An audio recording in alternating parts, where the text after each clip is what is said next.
Hey, ¿qué tal? Bienvenidos una vez más a las lecturas de un man cualquiera.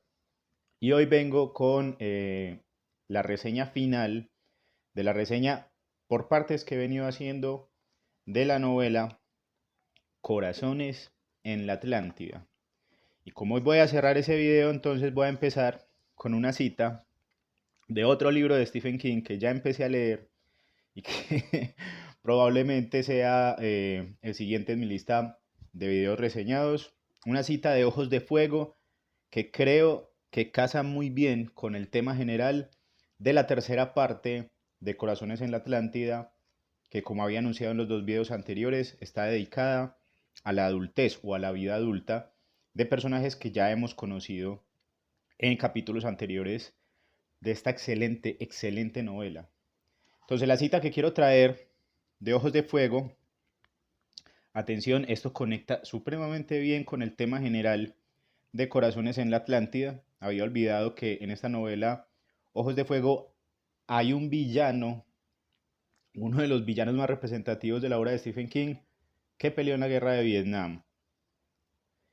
Él se llama John Rainbird y le dice esto a su jefe, como una manera de crítica de su participación en la guerra del Vietnam y el beneficio que trajo esa guerra para los Estados Unidos, a pesar de que la perdieron. Tácticamente, militarmente la perdieron, pero trajo muchos beneficios, sobre todo para la política de los Estados Unidos. Dice John Rainbird, pienso a menudo, Cap, que no libramos la guerra de Vietnam para ganarla, sino para realizar prodigios de tecnología. Combatimos para crear el reloj digital de pulsera económico, el juego doméstico de ping-pong que se conecta al televisor, la calculadora de bolsillo. Miro mi nuevo reloj de pulsera en medio de la noche. Me informa que estoy más próximo a mi muerte segundo a segundo. Es una buena noticia. Me encanta la manera en que entonces acá John Rainbird resume lo que es como el efecto total de, de un suceso histórico en el ánimo y en la noción de progreso de un país, y sobre todo un país como Estados Unidos, cuyos episodios bélicos han sido eh, de carácter internacional, o sea, de una dimensión gigantesca que termina afectando no solo a ese país en sí, sino a muchos países que tienen relaciones comerciales con él. Entonces es una manera también muy inteligente de Stephen King darnos como nociones de sociología o de política a partir a partir de una frase o a partir de una novela. Y creo que eso es lo que hace muy bien esta tercera parte de Corazones en la Atlántida. Porque los dos personajes que protagonizan las dos historias breves que hay allí, los dos relatos que componen esa tercera parte, eh, pues son también combatientes o excombatientes de Vietnam y son hombres cuyo drama consiste precisamente en haber atravesado ese infierno y haber salido vivos. Lógicamente, cuando Stephen King aborda el tema de ir a la zona de la muerte y volver, eh, siempre tiene muy presente que quien viaja al infierno, quien va al infierno o quien trasciende la dimensión real pasa a otra dimensión, ve el lado oscuro de la realidad y regresa, nunca regresa igual. Siempre hay un cambio necesariamente trágico, necesariamente negativo, de quien hace esa transición entre mundos, de quien pasa al infierno o vive una situación dramática, terrible, o digamos el tema que ya reseñé de Cementerio de Mascotas, de morir, ser sepultado y regresar.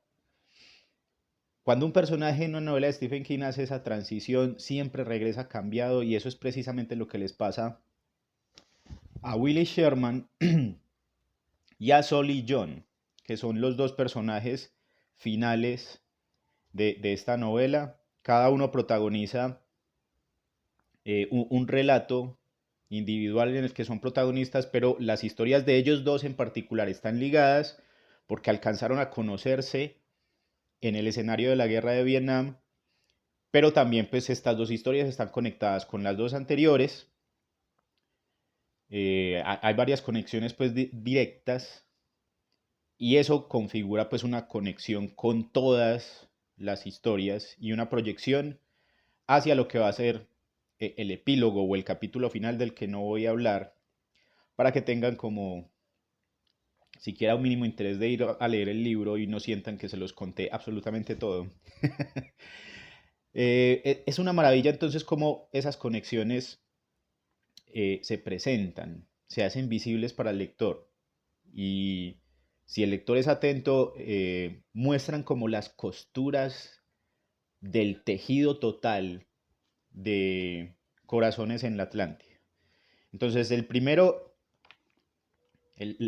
relato se titula 1983 Willy el Ciego, ese Willy es Willy Sherman, y tiene el subtítulo Dios nos bendiga. Es una historia que efectivamente toca de una manera muy polémica el tema de la fe, porque Willy Sherman, al haber regresado de Vietnam, nos cuentan pues ya qué tipo de hombre es en 1983 y nos pintan a un hombre exitoso, un hombre de oficina, un hombre que tiene un trabajo eh, muy bien remunerado, un hombre que tiene una esposa muy bella y envidiada por sus compañeros de trabajo, que tiene una muy buena casa, un muy buen lugar para vivir. Es decir, que volvió y conoció el cielo después de haber visto el infierno de Vietnam. O sea, el tipo está supremamente bien posicionado. Es alguien rico, es alguien que tuvo éxito, es alguien que se libró de todas las penurias de la guerra. Pero resulta que Willy Sherman, que como ya había anunciado fue uno de los chicos que en su niñez, en compañía de otros muchachos, golpeó a Carol Gerber y con un bate le dislocó un hombro, que fue luego por lo que Ted Brotigan tuvo que ayudarla y se creó pues la escena terrible pues en que se rompen todas las relaciones de esa primera parte. O sea, Willy Sherman es un elemento también muy sabiamente conectado a las demás historias. No es como se ha querido decir en otras reseñas, como una historia independiente o simplemente un apéndice de las historias anteriores, con la aparición estelar de Carol Gerber en alguna parte. Realmente lo central para Willy Sherman en la configuración de su drama es haber participado de ese acto de bullying. O realmente, o sea, si vamos a ser sinceros, no es un acto de bullying, es un crimen, es un intento de asesinato. Así ellos no hubieran tenido pues como la intención real de asesinar o de causar daño, terminan haciendo un intento de homicidio. Eh, y ese es el drama de Willy Sherman. Ese es el dolor que carga Willy Sherman, la pena, la culpa de la que Willy Sherman no se puede deshacer y que su experiencia en Vietnam magnifica al punto de convertir su vida en un dolor, en una sensación de arrepentimiento y en una impotencia de poder, digamos, expiar esa culpa de casi haber matado a una niña cuando era niño y luego haberse tenido que ver obligado a matar y a matar mujeres, niños, jovencitos, hombres, toda una variedad de seres humanos en Vietnam, eh, gente en su mayoría inocente y que pues en medio del furor y la locura de esa guerra muchos soldados norteamericanos se vieron obligados a matar.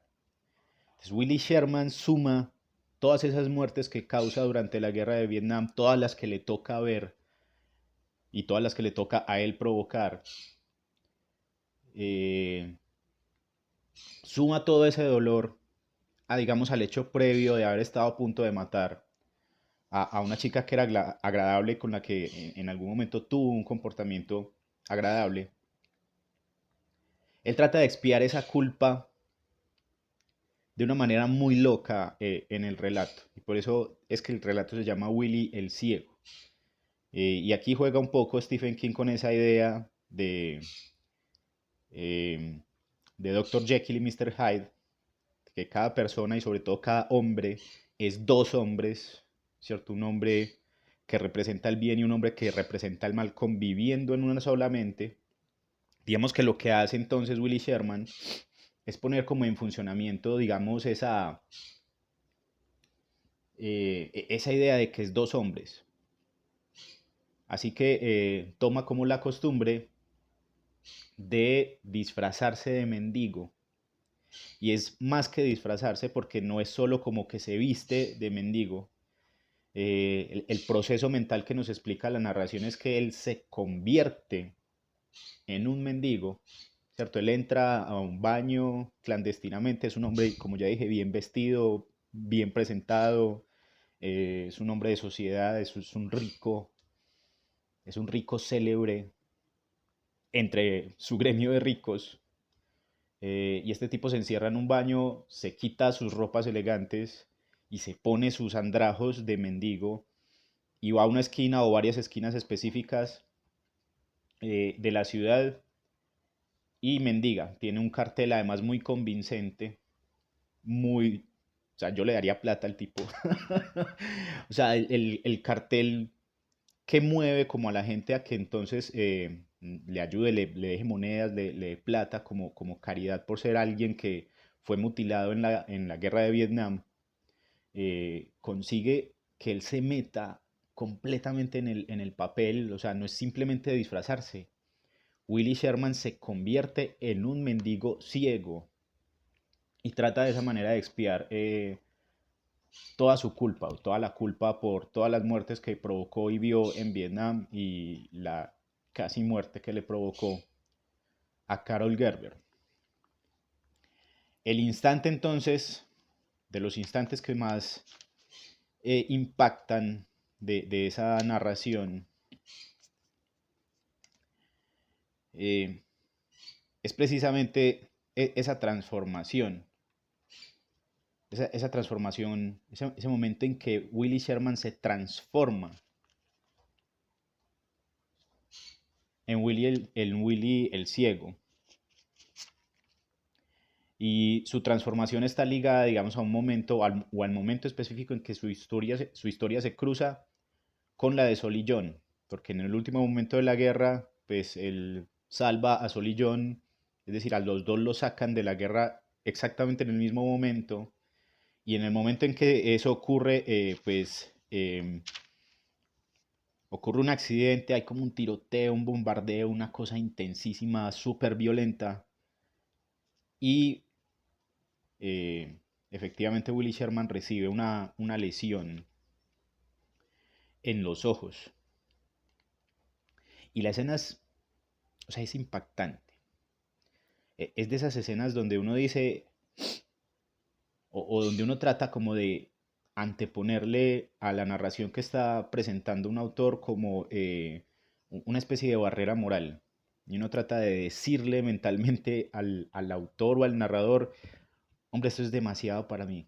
Es muy pesado, es muy fuerte, como que me rompe una línea muy delicada de lo que yo considero es la realidad y es soportable para mis ojos, para mis oídos, para mi cuerpo. Entonces aquí Stephen King, con su manejo del horror, logra, sin haber estado lógicamente él en la guerra de Vietnam, porque Stephen King no peleó en la guerra de Vietnam, eh, nos hace sentir como si hubiera estado. O sea, nos transmite el dolor y el horror de un soldado perdido en esa selva y enfrentado al horror absoluto e indescriptible de la guerra. Ese momento es supremamente fuerte porque entonces es donde nace el personaje en que se convierte Willy Sherman. O sea, él crea un personaje ficcional en su mente y se dedica a vivirlo luego, cuando ya es un hombre exitoso, para expiar sus culpas. Es una cosa inmensa lo que trato aquí como de resumir porque no sé, no sé ustedes cómo lo reciben, pero a mí lo que acabo de describir me parece que eso solo lo hace un genio. Este tipo tiene que tener una imaginación genial para siquiera pensar eso, concebir una historia contada así, de esa manera y en tan poquito tiempo. Este párrafo es brutal. Es el nacimiento de Willy el Ciego. Estoy ciego, estoy ciego, estoy ciego. Eso gritaba Willy Sherman mientras llevaba a cuestas a Sullivan. Y es cierto que para él el mundo era básicamente una mancha blanca, pero aún recuerda que vio balas incrustarse en los troncos de los árboles y agitar las hojas. Recuerda ver aferrarse la garganta a uno de los hombres que había estado antes en la aldea. Recuerda ver salir la sangre a borbotones entre sus dedos y extenderse por el uniforme. Uno de los otros hombres de la compañía Delta cogió al herido por la cintura y corrió con él adelantando al tambaleante Willy Sherman, que realmente no veía apenas, gritando estoy ciego, estoy ciego, estoy ciego, y oliendo la sangre de Sullivan, su hedor, y en el helicóptero aquella blancura se tornó más intensa. Tenía la cara quemada, el pelo quemado, el cuero cabelludo quemado, el mundo era blanco. Estaba chamuscado y humeante, un fugitivo más de las mazmorras del infierno. Creyó que no volvería a ver y de hecho sintió alivio ante la idea, pero claro está, sí volvió a ver. A su debido tiempo, volvió a ver. Y digo entonces que esto es como una manera de Stephen King insistir en un tema muy manido de parte de él en su obra, que es el tema de la fe, el tema de la fe religiosa, porque lo que hace aquí Willy Sherman, al dejar que ese personaje viva, al convertirse en ese personaje, eh, a lo que se entrega es a una experiencia de tipo religioso. Él quiere, mediante esa acción, expresar su dolor, su disculpa, su arrepentimiento absoluto ante Dios, de una manera que solamente Dios podría entender. Es decir, es una cuestión entre Él y Dios, porque Él mantiene eso en secreto, Él no hace eso para que nadie lo vea, no llama la atención de nadie, Él simplemente se mete en su papel de ciego, pide limosna, le da un destino específico pues a ese dinero que recauda, no les voy a decir cuál, pero es un asunto de expiación religiosa, ¿cierto? Es un asunto como de fe, es una cosa bíblica pesadísima.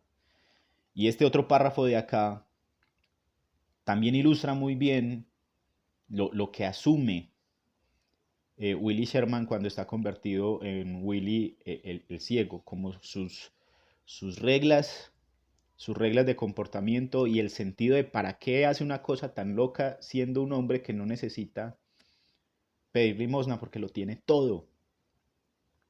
Este párrafo, fíjense, es genial. Debe transmitir de manera permanente esa sensación de humilde orgullo herido. No debe manifestar vergüenza de ninguna clase, ni el menor asomo de demencia, esto último sobre todo. Nunca habla, a menos que antes le dirijan a él la palabra, y en ese caso si emplean un tono cordial. No responde si alguien le pregunta airadamente por qué no se busca un trabajo de verdad o a qué se refiere con eso de que se ha visto privado de ayuda. No discute con quienes lo acusan de impostura o hablan con desprecio de un hijo que consiente que su padre le pague los estudios a costa de mendigar en una esquina. Recuerda haber incumplido esa férrea norma solo en una ocasión, una sofocante tarde del verano de 1981. ¿Dónde estudia su hijo? Le pregunta una mujer porque el cartel habla de que él trata de mantener un hijo después de la tragedia que vivió en Vietnam. ¿Dónde estudia su hijo? Preguntó una mujer con saña. No sabe qué aspecto tenía esa mujer. Eran ya las 4 y llevaba por lo menos 2 horas tan ciego como un murciélago, pero percibió la cólera que brotaba de ella en todas direcciones como chinches abandonando un colchón viejo. En cierto modo le recordó a Malenfant. Recuerden a Malenfant. Y su penetrante e insufrible voz. Dígame dónde estudia. Quiero enviarle una cagada de perro, añadió la mujer. Volviéndose hacia el lugar de donde procedía la voz, Él, Willie Sherman, le replicó, no se moleste. Si tiene una cagada de perro y quiere mandársela a alguien, mándesela a Lyndon B. Johnson, presidente de los Estados Unidos. El Servicio Federal de Correos debe tener reparto también en el infierno, puesto que llega a todas partes. Y yo creo que esa parte, pues como notan, ilustra muy bien cómo asume él esa situación. Cómo es un asunto de que no está disfrazado de ciego, sino que se vuelve ciego, de verdad no ve a la gente, de verdad no ve nada. O sea, mientras él tiene puestas sus ropas de mendigo, él se queda ciego de verdad. Y luego vuelve a ver cuando regresa al baño del hotel y se vuelve a poner sus ropas de tipo millonario y regresa a vivir su vida normal junto a su esposa. Entonces, aparentemente eso no tiene nada que ver con nada. Aparentemente es un relato interesante, un poco loco de Stephen King sobre el asunto de la fe. No. Creo que esa conexión directa con la historia de Carol Gerber también es muy importante porque refiere pues como cuál fue el impacto que él tuvo de haber sido un maltratador de esta chica. Y efectivamente pues también hay como guiños a algo que se nos insinúa sobre Carol Gerber en el capítulo anterior, porque tal parece pues que Carol Gerber se convirtió en una activista rebelde que le gusta hacer manifestaciones, organizar manifestaciones y mítines, ¿cierto? Y protestas fuertes contra la guerra de Vietnam, y eso la convierte en una enemiga del Estado. Es una cosa tremenda entonces como en esta parte vemos que los personajes abandonaron ya todos sus ideales de juventud, todos sus ideales de niñez y están entregados a una tragedia absoluta. O sea, están como ya en el punto en el que vislumbran cuál va a ser el motivo de decadencia de sus vidas. O sea, cómo va a ser, ¿cierto? ¿Qué imagen va a tener ese camino al infierno que van a empezar a vivir? Y en el caso de Willie Sherman, él quiere que ese infierno, ese infierno que va a recorrer hacia la muerte, después de haber vivido el infierno de Vietnam, es ese infierno de arrepentimiento donde él va a recibir desprecio e insultos de la gente que no comprende qué fue lo que ocurrió en Vietnam y cómo se suponía que esa gente que fue a pelear allá se estaba sacrificando por esa sociedad norteamericana, por su seguridad, supuestamente. No entiende nada y lo convierten a él y lo señalan como un monstruo, como un ser que no pertenece a la sociedad, como un ser que no debería existir. Y es ese nivel pues como de arrastramiento, de arrepentimiento, de cargarse a sí mismo de insignificancia y de inferioridad, ¿cierto? Le da un fuerte carácter a esa historia, un fuerte carácter dramático a esa historia de Willie Sherman. Y la historia final es la de Sol y John. Se titula 1999, ¿qué hacemos en Vietnam? Y el subtítulo es Cuando alguien muere pensando en el pasado. Entonces Sol y John supimos en la segunda parte que había sido novio oficial de Carol Gerber después de que Bobby Garfield se fuera pues del pueblo. En la segunda parte, Carol Gerber le cuenta a Pete Riley que pues no han terminado, pero su relación está como tambaleándose porque Sol y John ha estado como incubando ideas de apoyar la guerra de Vietnam e ir, enrolarse en el ejército e ir a pelear la guerra de Vietnam y efectivamente lo hace. Ese es pues como el punto que ya entonces nos narran acá. Nos ubican en 1999, ya 3 décadas después de la guerra de Vietnam, y nos ubican a Sol y John también como un sobreviviente de esta guerra que sufrió además una herida bastante comprometedora, ¿cierto? Narrada de una manera, ya saben ustedes, muy gráfica y muy asquerosa de parte de Stephen King. Eh, y es el que también narra muchos de los horrores de esas batallas y esos enfrentamientos que tienen ellos durante la guerra, los horrores que le toca ver. Y resulta pues que también estos dos personajes conocieron a Malenfant. Si recuerdan, Malenfant es el personaje que en la segunda parte conduce a Pete Riley y a la mayoría de sus compañeros a que estén a punto de perder sus estudios por dedicarse o hacerse adictos al juego de los corazones. Malenfant finalmente, pues por ser el instigador de este juego o esta distracción académica, eh, termina yéndole muy mal en sus estudios y lo mandan a Vietnam y conoce pues aquí a los personajes también cuando están en la selva, trata de continuar ese asunto del juego de los corazones y volverlos adictos en medio de la guerra a un juego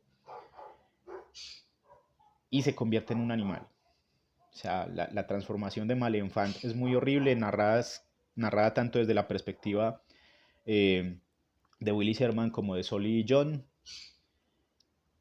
Y es una transformación horrible. O sea, ese personaje que simplemente nos había parecido fastidioso, cierto, un poco incómodo, a veces medio gracioso en la segunda parte, se convierte en una bestia asesina en estos capítulos finales, o en este capítulo final dividido en dos relatos.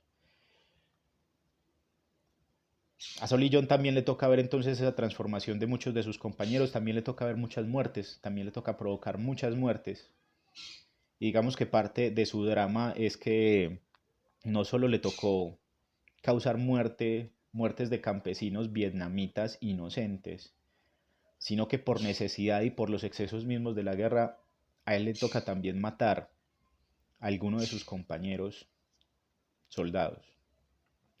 Esa parte pues también es terrible y es una forma muy inteligente y muy descarnada de Stephen King de hablarnos de los horrores de haber participado en esa guerra, de cómo fue un error de su país haber enviado hombres a morir o a ver horrores inenarrables de esa guerra, porque nos lo muestra de una manera en que es imposible que a uno no le duela.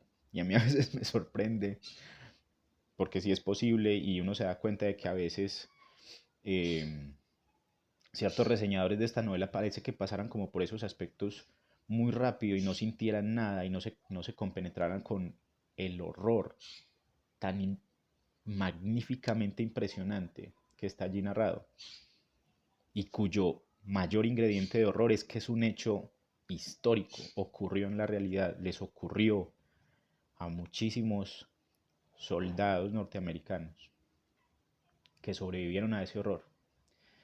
Entonces aquí hay un párrafo súper cortico donde nos muestran a Sol y John tratando de retrotraerse a su infancia, al momento de su infancia, y ahí empiezan las conexiones ya de este capítulo final con el primer capítulo. Remontándose otros 10 años atrás, Solly era aún un niño que crecía en Harwick, amigo de Bobby Garfield, deseoso de que Carol Gerber lo mirara a él, a John Sullivan, una sola vez como miraba siempre a Bobby. Más adelantico se pregunta, ¿qué habría sido de Bobby Garfield? ¿Habría estado en Vietnam? ¿Se habría unido a la causa pacifista? ¿Habría contraído matrimonio, tenido hijos, fallecido de cáncer con páncreas? Son todas estas situaciones donde vamos viendo pues al personaje cómo lo que lo atormenta es haber sido de una manera en la niñez y haber vivido entonces eh, ese infierno final. Y el momento más triste, spoiler, el momento más triste es el que entonces la escena de muerte de Sol y John, o sea, lo que más duele de esa parte es que Sol y John no muere en la guerra. A Sol y John, como ya conté, pues lo rescató Willy Sherman, lo salvó a pesar de que tenía pues una herida mortal espantosa.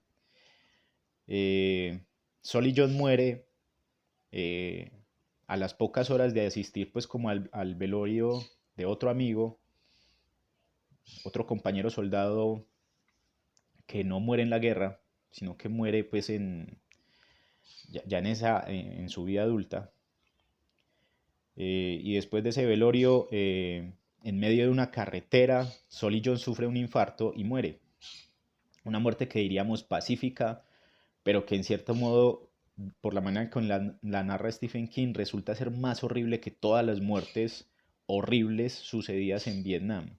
Y es porque Sol y John en ese momento tiene una visión, y es una visión que yo creo que tiene una carga metafórica importantísima, una carga alegórica importantísima, que también me sorprende y me indigna que muchos lectores de esta novela no lo hayan captado, porque es súper fuerte y es una vaina que lo deja uno pensando por días, sobre todo en este contexto actual, uno cómo vive su vida, ¿cierto? Y eso tiene mucha relación con ese párrafo que leía de Ojos de Fuego, como que a veces esas guerras se libran para obtener beneficios.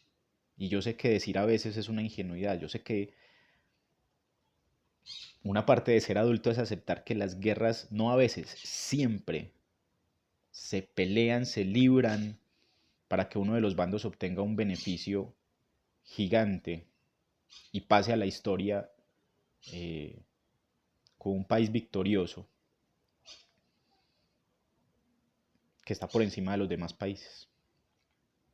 Ha pasado mucho en la historia, sigue pasando en la historia y parece que va a seguir pasando en la historia de la humanidad.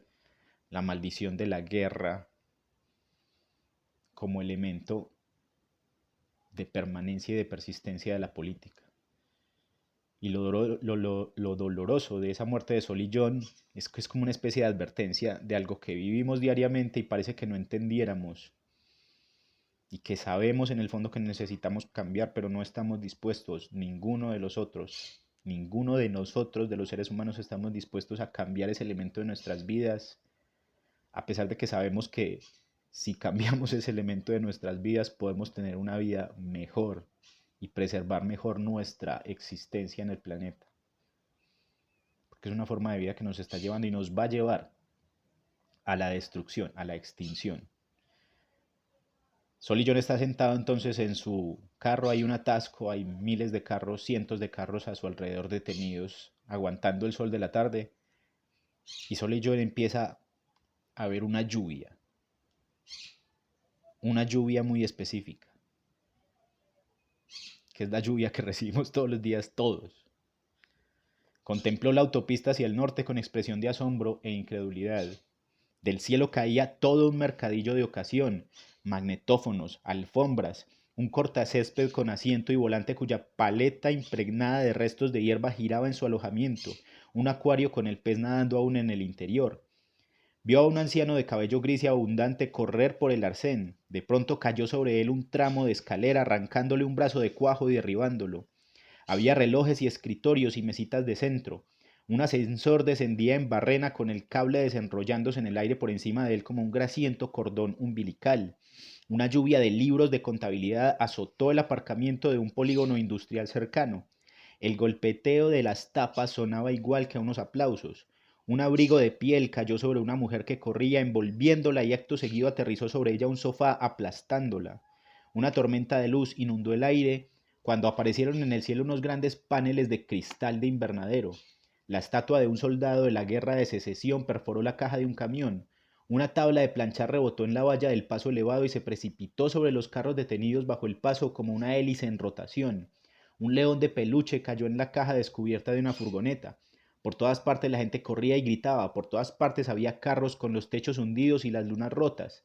Sully vio un Mercedes de cuyo techo solar asomaban las piernas rosadas de un maniquí de grandes almacenes. Silbidos y zumbidos surcaban el aire. Entonces lo que Sol y John está viendo llover es un montón de basura, de cosas, de productos, de objetos que supuestamente son cotidianos y supuestamente son necesarios y supuestamente son vitales y supuestamente no son juguetes, sino que son herramientas para llevar una vida normal. Y esos objetos incluyen los libros. Y esos objetos incluyen muchos de los objetos como este celular en que estoy grabando, como estas torres que permiten que exista internet y estos cables que permiten que exista internet y hagamos esto. Toda nuestra vida normal del siglo XXI, lloviendo alrededor de Solillón como una tormenta que termina pues como por aplastarlo. Y en su última visión, pues Solillón, en medio de esa lluvia de cosas que van a terminar por matarlo, cree ver a Carol Gerber y sale corriendo tras ella, pero en realidad pues no pasó nada, ni llovió ninguna de estas cosas, ni él vio a Carol, sino que simplemente se quedó sentado en su asiento y murió. Y lo más horrible de toda esa narración es que durante todo ese tiempo, Solillón estuvo condenado a ver una imagen de la guerra que permaneció con él a manera de un fantasma todo el tiempo, y es una mujer de una aldea que él vio morir a manos de Malenfant, el jugador de cartas. Como un fantasma que está ahí, que se aparece todo el tiempo, que no hace nada, que no le hace daño, que no le habla, que simplemente está ahí y lo mira actuar. Y él simplemente la ve y ella lo mira y no pasa nada, y eso es todo el horror. Imagínense un fantasma así de horrible, alguien que simplemente aparece y está a tu lado todo el tiempo, y ni siquiera te habla, sientes que está ahí, sabes que está ahí, nadie más lo puede ver, pero te acompaña todo el tiempo. Y es alguien que viste morir. A mí eso me pareció horroroso. Es horroroso la manera en que se narra eso. Y la sola idea de imaginar que eso es posible también resulta horrorosa. Y así se conectan todas estas historias porque entonces el último momento de vida de Sol y John es pensar en Carol Gerber. Carol Gerber es su último pensamiento, su última conexión con el mundo. Y así queda perfectamente sentado que Carol Gerber es y fue la protagonista de todas estas historias. Una protagonista que nunca fue presentada como el foco de la narración central, sino que todos los personajes a los que el lector percibe como protagonistas tuvieron algo que ver con ella, algo que además definió el norte de todas sus vidas. En esa medida me parece que Corazones en la Atlántida es una obra maestra. Es una obra maestra infravalorada, injustamente relegada al papel de satélite de La Torre Oscura, siendo La Torre Oscura una excelente saga de fantasía épica.